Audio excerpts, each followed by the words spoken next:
Hi ನಮಸ್ತೆ, ಎಲ್ಲರೂ ಹೇಗಿದ್ದೀರಾ? ಐ ಥಿಂಕ್ ಚೆನ್ನಾಗಿದ್ದೀರಾ ಅಂತ ಅಂದ್ಕೊಂಡಿದ್ದೀನಿ. Welcome back to my channel Sangeetha Sridhar vlogs. ನನ್ನ ಚಾನಲ್ಗೆ ಸಬ್ಸ್ಕ್ರೈಬ್ ಮಾಡದಿದ್ದವರು ಪ್ಲೀಸ್ ಸಬ್ಸ್ಕ್ರೈಬ್ ಮಾಡಿ. ಇವತ್ತು ನಾನು ಮಂಗಳವಾರದ ಒಂದು ವ್ಲಾಗ್ನ ಶೇರ್ ಮಾಡ್ತಾಯಿದ್ದೀನಿ. ಸೊ ಅವತ್ತು ತುಂಬ ವಿಶೇಷವಾದ ದಿನ ಇತ್ತು. ಅದೇನು ಅಂತಂದರೆ ವಟ ಸಾವಿತ್ರಿ ವ್ರತ.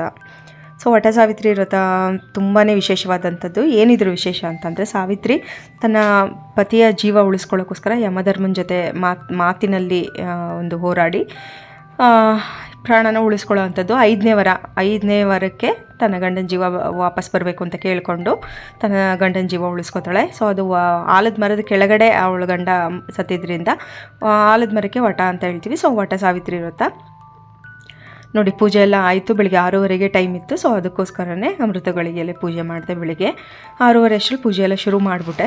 ಅದಾದಮೇಲೆ ಪೂಜೆ ಎಲ್ಲ ಕಂಟಿನ್ಯೂಷನ್ ಮಾಡ್ಕೋಬೋದು. ಏನಾದರೂ ಶುರು ಮಾತ್ರ ಅದೇ ಟೈಮಲ್ಲಿ ಮಾಡಿಬಿಟ್ರೆ ಒಳ್ಳೆಯದು ಅಂತ.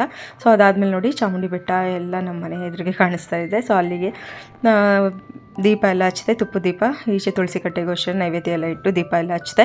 ಸೊ ಮಾಮೂಲಿ ಕಾಯಿ ಹಣ್ಣು ಎಲ್ಲ ಇಟ್ಟು ಪೂಜೆ ಮಾಡೋದು, ಹಾಲೆಲ್ಲ ಇಟ್ಟು ನಮ್ಮ ಕೈಲಿ ಹೆಂಗಾಗುತ್ತೋ ನಮಗೆ ಆ ಥರ ಪೂಜೆ ಮಾಡೋ ಅಂಥದ್ದು. ನೋಡಿ, ಚಾಮುಂಡೇಶ್ವರಿನೂ ಕೂಡ ಪೂಜೆ ಮಾಡಿದೆ. ಸೊ ತುಂಬಾ ಇದು ವಿಶೇಷವಾದಂತಹ ಒಂದು ದಿನ ಅಂತ ಹೇಳ್ಬೋದು. ಸೊ ಅದ್ರ ಪ್ರಕಾರ ಪೂಜೆ ಮಾಡಿದ್ರೆ ನಾ ಪೂಜೆ ಮಾಡೋರಿಗೂ ಕೂಡ ಆ ಫಲ ಸಿದ್ಧಿಸುತ್ತೆ ಅಂತ. ಸೊ ಅವರ ಗಂಡನಿಗೂ ಆಯುಸ್ಸು ಜಾಸ್ತಿ ಆಗುತ್ತೆ ಅಂತ. ಮತ್ತು ಮದುವೆ ಆಗದಿರೋ ಹುಡುಗಿರು ಕೂಡ ಇದನ್ನು ಪೂಜೆ ಮಾಡ್ಬೋದು. ಸೊ ಒಳ್ಳೆ ಗಂಡ ಸಿಗಲಿ ಅಂತಲೂ ಮಾಡ್ಬೋದು. ಸೇಮ್ ಇದು ಭೀಮ್ ಅಮಾವಾಸ್ಯೆ ಥರನೇ ಅಂತಲೇ ಹೇಳ್ಬೋದು. ಸೊ ಇದು ಹುಣ್ಣಿಮೆ ಹಿಂದಿನ ದಿನ ಬರುತ್ತೆ. ಸೊ ನೋಡಿ, ಇದೇನೇ ಬುಕ್ಕು ಅಂದರೆ ನಾನು ಬರೆದಿಟ್ಟಿದ್ದು ಆ್ಯಕ್ಚುಲಿ ಇದನ್ನು. ಸೊ ಅದನ್ನೇ ಓದಿದೆ ನಾನು.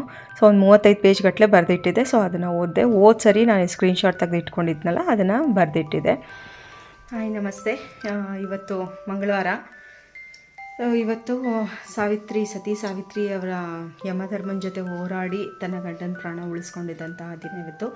ಸೊ ಅದಕ್ಕೆ ಇವತ್ತು ವಟ ಸಾವಿತ್ರಿ ವ್ರತ ಅಂತ ಹೇಳ್ತೀವಿ. ವಟ ಸಾವಿತ್ರಿ ಅಂತಂದರೆ, ವಟ ಅಂತಂದರೆ ಆಲದ ಮರ. ಸೊ ಆಲದ ಮರದ ಕೆಳಗಡೆ ಅವ್ರ ಗಂಡನ ಪ್ರಾಣನ ಉಳಿಸ್ಕೊಂಡ್ಲು ಅನ್ನೋದು ಕಾರಣಕ್ಕೆ ಇದನ್ನು ವಟ ಸಾವಿತ್ರಿ ವ್ರತ ಅಂತ ಹೇಳ್ತೀವಿ. ಸೊ ಆಲದ ಮರದ ಹತ್ರ ಹೋಗಿ ಪೂಜೆ ಮಾಡ್ಬೋದು. ಇಲ್ಲ ಅಂತಂದರೆ ಮನೇಲೇ ಈ ಥರ ಒಂದು ಆಲದ ಮರದ ಚಿತ್ರ ಬರೆದ್ಬಿಟ್ಟು ರಂಗೋಲಿಲಿ ಸೊ ದೇವರಿಗೆ ಮಾಮೂಲಿ ಹಣ್ಣು ಹಂಪಲು ನೈವೇದ್ಯಗಳಿಂದ ಪೂಜೆ ಮಾಡಿ ಉಡಿ ತುಂಬಿ ಪೂಜೆ ಮಾಡೋದು ನಾರ್ಮಲ್ ಆಗಿ. ಸೊ ಅದ್ರ ಜೊತೆಗೆ ಸಾವಿತ್ರಿ ಇದು ಕತೆ ಇದೆ. ಸೊ ಆ ಕತೆ ಓದಬೇಕು. ಸೊ ಆ ಒಂದು ಕಥೆನೂ ನನಗೆ ಯಾವಾಗಲೂ ಒಂದ್ಸರಿ ಸಿಕ್ಕಿದ್ದು. ಫೋನೆಲ್ಲ ಸ್ಕ್ರೀನ್ಶಾಟ್ ತೊಗೊಂಡು ಇಟ್ಕೊಂಡಿದ್ದೆ. ಅದು ಹೋದ ವರ್ಷ ನಾನು ಅದನ್ನು ಪೇಪರಲ್ಲಿ ಬರೆದು ಅದನ್ನು ಫೈಲ್ ಮಾಡಿ ಇಟ್ಟಿದ್ದೀನಿ. ಸೊ ಅದನ್ನೇ ಇವಾಗ ಓದಿದೆ. ಸೊ ಪೂಜೆ ಎಲ್ಲ ಆಯಿತು ಅಂತ ಹೇಳ್ಬೋದು. ಬೆಳಗ್ಗೆ 6 ಗಂಟೆಗೆ ಪೂಜೆ ಮಾಡಿದೆ. ಅದು ಅಲ್ಲದೆ ಇವಾಗ 10:45ಗೆ ಟೈಮ್ ಚೆನ್ನಾಗಿತ್ತು ಅಂದ್ಬಿಟ್ಟು ಈಗ ಇನ್ನೊಂದ್ಸರಿ ಮಂಗಳಾರತಿ ಮಾಡಿ ಇನ್ನೊಂದ್ಸರಿ ದೇವ್ರಿಗೆ ಧೂಪ ದೀಪ ನೈವೇದ್ಯನ ಮಾಡಿದೆ. ಮಾಮೂಲಿ ತುಪ್ಪ ದೀಪ ಒಂದು ಜೊತೆ ಹಚ್ಚಿದೆ, ಮಾಮೂಲಿ ದೇವ್ರ ದೀಪ ಒಂದು ಜೊತೆ. ಅದು ಈಗ ಇನ್ನೊಂದು ರೌಂಡ್ ಪೂಜೆ ಮಾಡಿಬಿಟ್ಟೆ. ಯಾಕೆಂದರೆ ಈಗ 10:45 ಟೈಮ್ ಚೆನ್ನಾಗಿತ್ತು ಅಂತ. ನಾನು ಬೆಳಗ್ಗೆ ಮಾಡಿದ್ದು ಅಮೃತಗಳಿಗೆಲ್ಲಿ ಮಾಡಿದ್ದು. ಸೊ ಅದು ಕೂಡ ಟೈಮ್ ಚೆನ್ನಾಗಿತ್ತು. ಸೊ ಯಾವುದೇ ಪೂಜೆ ಆದರೂ ಬೆಳಗ್ಗೆನೇ ಮಾಡಿಬಿಟ್ರೆ ಚೆನ್ನಾಗಿರುತ್ತೆ ಅಂತ ಅಂದ್ಬಿಟ್ಟು ಬೆಳಗ್ಗೆನೇ ಪೂಜೆ ಎಲ್ಲ ಮಾಡಿಬಿಟ್ಟೆ. ಸೊ ಪಾಪುನು ಕೂಡ ಅವಳನ್ನು ಸ್ಕೂಲ್ಗೆ ಕಳಿಸಿದ್ವಿ. ಸೊ ಅವಳಿಗೆ ಉಪ್ಪಿಟ್ಟು ಮಾಡಿದ್ವಿ. ಸೊ ಉಪ್ಪಿಟ್ಟು ತಿನ್ನಿಸ್ಬಿಟ್ಟು ಅಲ್ಲಿ ಸ್ವಲ್ಪ ಹಾಕ್ಬಿಟ್ಟು ಒಂಚೂರು ಸ್ನ್ಯಾಕ್ಸ್ ಕುಕ್ಕೀಸ್ ಎಲ್ಲ ಹಾಕಿ ಕಳಿಸಿದ್ವಿ ಇವತ್ತು. ಯಾಕೆಂದರೆ ಇವತ್ತು ನಾನು ಬ್ಯುಸಿ ಇದ್ದೆ ಬೆಳಗ್ಗೆ 6 ಗಂಟೆಯಿಂದ. ಸೊ ಅದಕ್ಕೋಸ್ಕರನೇ. ಸೊ ಇವತ್ತಿಂದ ಬೆಳಗ್ಗೆನ ಒಂದು ರೊಟೀನ್ ತುಂಬ ಚೆನ್ನಾಗಾಯಿತು ಪೂಜೆಗಳೆಲ್ಲ. ಇನ್ನು ಸಾಯಂಕಾಲ ಒಂದ್ಸರಿ ಪೂಜೆ ಮಾಡಿದ್ರೆ ಇವತ್ತದ್ದು ಪೂಜೆ ಎಲ್ಲ ಚೆನ್ನಾಗಾಗುತ್ತೆ ಅಂತ ಹೇಳ್ಬೋದು. ಇದನ್ನೇನು 3 ದಿನ ಇಟ್ಕೋಬೇಕು ಅಂತೇನಿಲ್ಲ. ಸೊ ಇವತ್ತು ಜರುಗ್ಸೋಕ್ಕೆ ನನಗೆ ಇಷ್ಟ ಇಲ್ಲ. ಸೊ ಬೆಳಗ್ಗೆ ನಾಳೆ ಹುಣ್ಣಿಮೆ, ನಾಳಿದ್ದು ಗುರುವಾರ ಜರುಗಿಸ್ಬೋದು ಅಂತ ಅಂದ್ಬಿಟ್ಟು ಸೊ ಗುರುವಾರ ಬೆಳಗ್ಗೆ ಜರುಗಿಸೋಣ ಅಂತ ಅಂದ್ಕೊಂಡಿದ್ದೀನಿ. ಅಲ್ಲಿ ತನಕ ಇದೆಲ್ಲ ಹೀಗೆ ಮೇಂಟೈನ್ ಮಾಡ್ತಾ ಇರಬೇಕು. ಪೂಜೆ ಮಾಡಿಕೊಂಡು ದೀಪ ನೋಡಿಕೊಂಡು ನೈವೇದ್ಯಗಳನ್ನ ಇಟ್ಕೊಂಡು. ಸೊ ನೋಡಿ, ಇವತ್ತಿಂದ ಶುರು ಆಯಿತು ಅಂತ ಹೇಳ್ಬೋದು ಎಲ್ಲ ಥರ ವ್ರತಗಳಿವೆ. ಸೊ ಇವತ್ತು ಈ ವಟ ಸಾವಿತ್ರಿ ವ್ರತ ಅಂತಂದರೆ ಈಗ ಅಪ್ಕಮಿಂಗ್ ಅಮಾವಾಸ್ಯೆ ದಿನ ಭೀಮನ ಅಮಾವಾಸ್ಯೆ ಶುರು ಆಗುತ್ತೆ. ಅದಾದಮೇಲೆ ನೋಡಿ, ಆಷಾಢ ಶುಕ್ರವಾರಗಳು ಮೈಸೂರಲ್ಲಿರೋರಿಗೆ ಆಷಾಢ ಶುಕ್ರವಾರ ಅಂತೂ ತುಂಬಾ ವಿಶೇಷ ಅಂತ ಹೇಳ್ಬೋದು. ಆಷಾಢ ಶುರು ಆದ ತಕ್ಷಣವೇ ವೈಬ್ರೇಷನ್ ಶುರು ಆಗುತ್ತೆ ಒಂದು ದೇವಸ್ಥಾನದ ಒಂದು ಕಳೆಯ ಮನೇಲಿ. ಅದಾದಮೇಲೆ ಶ್ರಾವಣದಲ್ಲಿ ವರಮಹಾಲಕ್ಷ್ಮಿ ಮತ್ತು ಮಂಗಳಗೌರಿ ವ್ರತಗಳೆಲ್ಲ ಶುರು ಆಗುತ್ತೆ. ಅದಾದಮೇಲೆ ಭಾದ್ರಪದದಲ್ಲಿ ಇದು ಗಣೇಶ ಗೌರಿ ವ್ರತ. ಸೊ ಅವೆಲ್ಲ ಹಂಗೆ ಕಂಟಿನ್ಯೂ ಆಗ್ತಾ ಇರುತ್ತೆ ಅಪ್ ಟು ನವರಾತ್ರಿ ತನಕನೂ ಕೂಡ. ಇನ್ನು ಪೂಜೆ ವೈಬ್ರೇಷನ್ ಇವತ್ತು ಶುರು ಆದರೆ ಇನ್ನು ಅಲ್ಲಿ ತನಕನೂ ಕೂಡ ನಡೆಯುತ್ತೆ ಅಂತ ಹೇಳ್ಬೋದು. ಅದಾದಮೇಲೆ ದೀಪಾವಳಿ ಮಾಡಾದಮೇಲೆ ಒಂದು ಲೆವೆಲ್ಗೆ ಹಬ್ಬಗಳೆಲ್ಲ ಆಯಿತು ಅಂತ ಹೇಳ್ಬೋದು ಲಕ್ಷ್ಮೀ ಪೂಜೆ ಮಾಡಿದ್ಮೇಲೆ. ಸೊ ಹಾಗೇನೆ ವ್ಲಾಗ್ ಕಂಟಿನ್ಯೂ ಮಾಡೋಣ ಅಂತ ಅಂದ್ಕೊಂಡಿದ್ದೀನಿ. ಸೊ ನೋಡೋಣ. ಸೊ ಇವತ್ತು ಒಪ್ಪತ್ತು ಬಿಡ್ತಾಯಿದ್ದೀನಿ ನಾನು. ಒಂದೊತ್ತು ಉಪವಾಸ ಇರೋಣ ಅಂತ ಅಂದ್ಕೊಂಡು. ಇದು ನಾನು ಮಾಡ್ತಾ ಇದ್ದಿದ್ದು 4ನೇ ವರ್ಷದ್ದು ನಾನು ವಟ ಸಾವಿತ್ರಿ ವ್ರತ ಮಾಡ್ತಾ ಇರೋದು. ಮೊದಲನೇ ವರ್ಷ ಅಂತೂ ಪೂರ್ತಿ ದಿನ ಏನು ಒಂದು ತೊಟ್ಟು ನೀರು ಕುಡ್ದಿರಲ್ಲ ಅಂತ ಹೇಳ್ಬೋದು. ಸೊ ಆ ಥರ ಮೊದಲನೇ ವರ್ಷ ಆ ಥರ ಮಾಡಿದ್ದೆ. ಅದಾದಮೇಲೆ ಅದ್ರ ಮಾರನೆಗೆ ಮಾಮೂಲಿ ಹೆಲ್ತ್ ಕಾಂಪ್ಲಿಕೇಶನ್ಸ್ ಆಗುತ್ತಲ್ವ, ಇಡೀ ದಿನ ನೀರು ಕುಡಿದು ಡಿಹೈಡ್ರೇಷನ್ ಆಗಿದ್ದಾದರೆ. ಸೊ ಅದಕ್ಕೋಸ್ಕರ ಅದಾದಮೇಲೆ ನಾನು ಒಂದೊಂದು ಹೊತ್ತು ಬಿಡ್ತಾಯಿದ್ದೀನಿ ಅಂತ ಹೇಳ್ಬೋದು. ಒಂದು ಹೊತ್ತು ಉಪವಾಸ ಇರ್ತೀನಿ, ಅದಾದಮೇಲೆ ತಿನ್ನೋದು.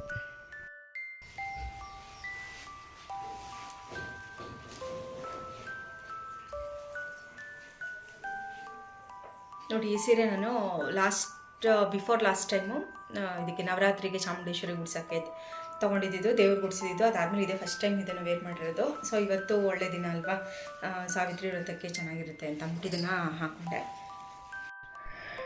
ನೋಡಿ, ಒಂದೊತ್ತು ಬಿಟ್ಟಿದೆ ಅಂತ ಅಂದಲ್ಲ. ಸೊ ತಿಂಡಿ ತಿಂದಿದ್ದೆ, ಮಧ್ಯಾಹ್ನ ಆಯಿತು. ಬೆಳಗ್ಗೆ ಪಾಪಗೆ ಮಾಡಿದ್ದು ಉಪ್ಪಿಟ್ಟಿತ್ತಲ್ಲ, ಸೊ ಅದನ್ನೇ ತಿಂದ್ಕೊಂಡೆ ಮಧ್ಯಾಹ್ನ.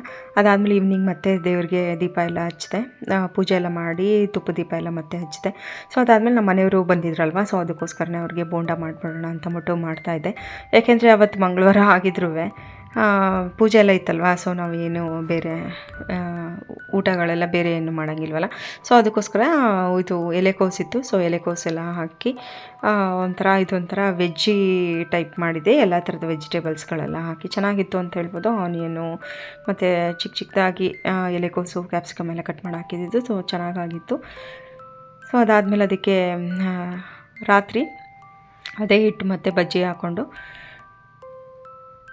ಸಾಂಬಾರು ಮಾಡಿದೆ. ಇದು ಕಾಯಿ ಕಡಲೆ ಸಾಂಬಾರು ಥರ ಮಾಡಿಬಿಟ್ಟಿದೆ. ಸೊ ಈಸಿಯಾಗಿ ಆಗುತ್ತಲ್ವ ಅಂತ ಅಂದ್ಬಿಟ್ಟು, ಸೊ ಈಸಿಯಾಗಿ ಆಗುತ್ತೆ, ಟೇಸ್ಟು ಇರುತ್ತೆ ಅಂತ ಅಂದ್ಬಿಟ್ಟು, ಸೊ ಚೆನ್ನಾಗಾಗಿತ್ತು ಅಂತ ಹೇಳ್ಬೋದು.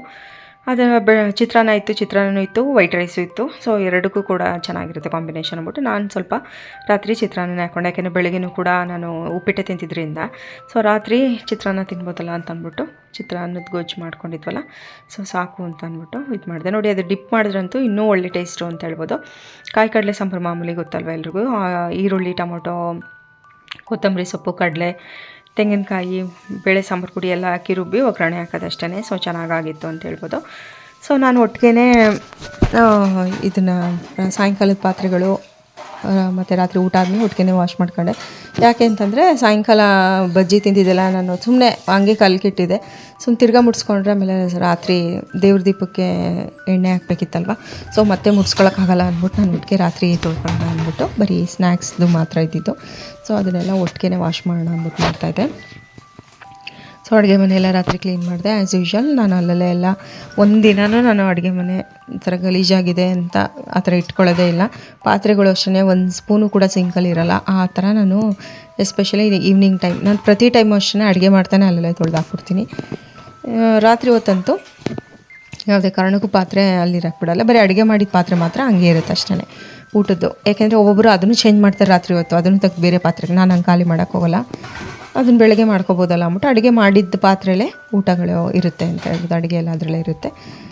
ಸೊ ಅಷ್ಟು ಮಾತ್ರ ಮಾಡಿ, ಇನ್ನು ಊಟ ತಿಂಡಿ ಮಾಡ್ಕೊಂಡಿರೋದು ಮಾತ್ರ ನಾನು ವಾಶ್ ಮಾಡಿಬಿಟ್ಟು ಅಡುಗೆ ಮನೆಯೆಲ್ಲ ಒಂದು ರೌಂಡ್ ಕ್ಲೀನ್ ಮಾಡಿಬಿಟ್ಟು ಮಲ್ಕೊಂಡಿದ್ದು. ದೇವರಿಗೆಲ್ಲ ದೀಪಕ್ಕೆ ಒಂಚೂರು ಎಣ್ಣೆ ಗಿಣ್ಣೆ ಏನಿದೆ ಎಲ್ಲ ನೋಡ್ಬಿಟ್ಟು ಆಮೇಲೆ ನಾನು ಅಡುಗೆ ಮನೆ ಕ್ಲೀನ್ ಮಾಡೋಕ್ಕೆ ಬಂದೆ. ನೋಡಿ, ಅದಕ್ಕೇ ಹೇಳೋದು, ಏನೇ ಒಂದು ಪೂಜೆಗಳು ಏನೇ ಇದ್ದರೂ ಕೂಡ ಅದನ್ನು ಯಾವ ಟೈಮಲ್ಲಿ ಅದು ಬರುತ್ತೆ ಆ ಟೈಮಲ್ಲಿ ಅದನ್ನು ಮಾಡಬೇಕು ಅಂತ.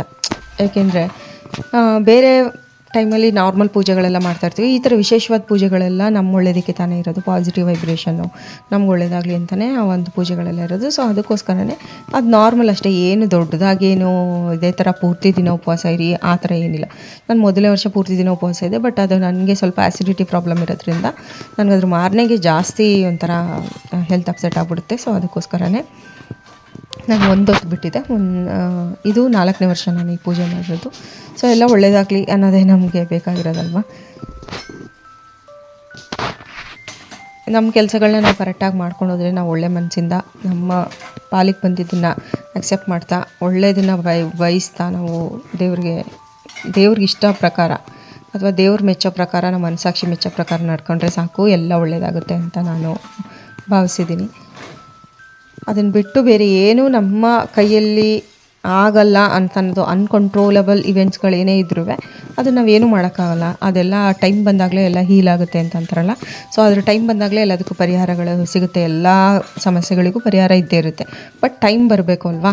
ಸೊ ಆ ಟೈಮ್ ಬರೋ ತನಕ ನಾವು ಕೂಡ ವೆಯ್ಟ್ ಮಾಡಬೇಕು ತಾಳ್ಮೆಯಿಂದ ಅಂತ ಹೇಳ್ಬೋದು.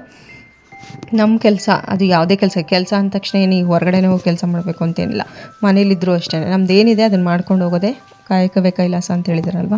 ನಮ್ಮ ಕೆಲಸನ ನಾವು ನಿಷ್ಠೆಯಿಂದ ಮಾಡ್ಕೊಂಡು ಹೋದರೆ ಅದರ ಪ್ರತಿಫಲ ಬಂದೇ ಬರುತ್ತೆ. ಇವತ್ತು ನಾವು ಒಂದು ನಾಯಿಗೆ ಒಂದು ತುತ್ತನ್ನ ಹಾಕಿದ್ರೂ ಅದರ ಒಂದು ಒಳ್ಳೆಯ ಕರ್ಮ ನಮಗೆ ಸಿಕ್ಕೇ ಸಿಗುತ್ತೆ ಅಲ್ವಾ. ಕರ್ಮ ಅಂತಂದರೆ ಕೆಟ್ಟದೇ ಅಲ್ಲ, ಒಳ್ಳೆಯದು ಇರುತ್ತೆ ಕೆಟ್ಟದ್ದು ಇರುತ್ತೆ. ಕೆಟ್ಟದ್ದು ಮಾಡಿದ್ರೆ ಕೆಟ್ಟದ್ದು, ಒಳ್ಳೇದು ಮಾಡಿದ್ರೆ ಒಳ್ಳೆಯದು, ಅಷ್ಟೇ ಈ ಪ್ರಪಂಚದಲ್ಲಿ. ಸೊ ಅದಕ್ಕೋಸ್ಕರ ನಾನು ಆದಷ್ಟು ನಾವು ಬೇರೆಯವ್ರು ಕೆಟ್ಟದ್ದು ಮಾಡಬಾರ್ದು.